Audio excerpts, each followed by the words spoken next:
সম্মানিত হাজরিন, আশরাফ আলী থানভী রাহমাতুল্লাহি আলাইহির একটি কিতাব বাংলায় গ্রন্থটা রচনা হয়েছে মুসলমানের হাসি নামে কিতাবটার নাম রাখা হয়েছে। এই কিতাবের মধ্যে একটি ঘটনা, অসংখ্য অগণিত ঘটনা তিনি এই কিতাবের মধ্যে উল্লেখ করেছেন। তার মধ্যে একটি বিশ্বস্ত একটি ঘটনা হলো যে আমাদের সমাজে বর্তমানে দেখা যায় অনেক মানুষ ইবাদত করে, অনেক মানুষ বিভিন্ন প্রকার দান খয়রাত করে, দান সদকা করে।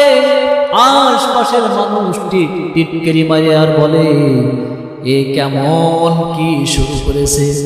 এই নিয়ে আশরাফ আলী থানভী রাহমাতুল্লাহি আলাইহি জগৎ বিখ্যাত আলেম একটি ঘটনা তিনি এই কিতাবের মধ্যে, মুসলমানি হাসি কিতাবের মধ্যে উল্লেখ করেছেন, উপস্থাপনা করেছেন। তিনি বলেন, একদিন একটা মেয়ে একটি কলেজে পড়াশোনা করে, পড়াশোনা করতে করতে ওই মেয়েটার বিবাহের অবস্থায়, ওই মেয়েটা বিবাহ করবে এমন একটি সময় উপনীত হয়ে গেল।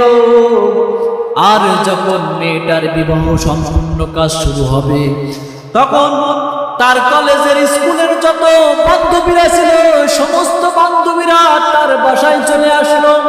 দাওয়াত দেওয়া হলো, বান্ধবীদের বন্ধুদের দাওয়াত দেওয়া হলো। তার সঙ্গীরা তার বাসায় চলে আসলো। এসে বোনটিকে জিজ্ঞাসা করলো, ও বান্ধবী, তুমি শোনো, আজকে তোমাকে তো অনেক সুন্দর দেখা যাচ্ছে। অন্য দিনের তুলনায় তোমার সাথে যেমন অন্য দিন আমরা ঘুরি, সেদিন যেমন ভাবে তোমাকে দেখি, আজকে তোমাকে তার চেয়ে অনেক সুন্দরী, অনেক বেশি ভালো দেখা যাচ্ছে। যেই বোনের বিবাহ হচ্ছে, বিবাহিত এই বোনটি এবার তার বান্ধবীদেরকে ডাক দিয়ে বলল, আমার বান্ধবীরা তোমরা শোনো, আজকে আমার বিবাহ হচ্ছে। আজকে আমাকে বিভিন্ন জায়গা থেকে এসে আমার সাজগোজ করাচ্ছে, সাজাচ্ছে, গুছাচ্ছে, শাড়ি পরাচ্ছে, চুল বিয়ে নিবাচ্ছে। আজকে আমাকে সুন্দরী লাগছে।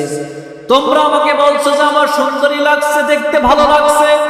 ও আমার বান্ধবীরা, তোমরা শোনো, আমি আজকে তোমাদেরকে বলছি, আজকে তোমরা যত একজন নয়, দুজন নয়, 50 জন নয়, 100 জন নয়, 1000 না, 5000 না, 50,000 লোক যদি এসে আমাকে ভালো বলো, ও আমার বান্ধবীরা তোমরা শোনো, 50,000 বান্ধবী সহ এলাকার মানুষ যদি এসে আমাকে ভালো বলো, আজকে আমার কাছে সেই বলা ভালো যে বলবা, এই ভালোটা আমার কাছে ভালো লাগবে না।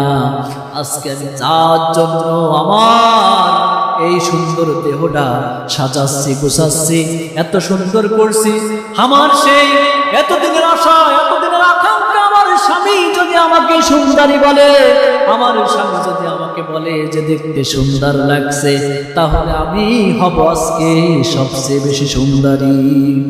সম্মানিত হাজির, এই বোনটি এজন্য এই কিতাবের মধ্যে আশরাফ আলী থানভী রাহমাতুল্লাহি আলাইহি এজন্য উল্লেখ করেছেন, সমাজের মধ্যে নামাজ পড়তে গেলে, রোজা রাখতে গেলে, দান করতে গেলে, সাদকা করতে গেলে, যাকাত দিতে গেলে, ফিতরা দিতে গেলে, আমাদের সমাজে এমন এক শ্রেণীর লোক আছে, তারা ডেকে ডেকে বলে, এ কেমন করে দান করছে, খয়রাত করছে, টুপি পড়ছে, দাড়ি পড়ছে, ভালো কাজ করছে, টিটকারি মারে। তো আমি বলতে চাই, এই দুনিয়ার মধ্যে আল্লাহর ইবাদত করার জন্য, নামাজ পড়তে গেলে, রোজা রাখতে গেলে, হজ করতে গেলে, যাকাত দিতে গেলে, পর্দা করতে গেলে, আশপাশের ডাইনে বামে, সামনে পিছনের মানুষ আপনাকে আমাকে কি বললো এতে কোনো যায় আসে না।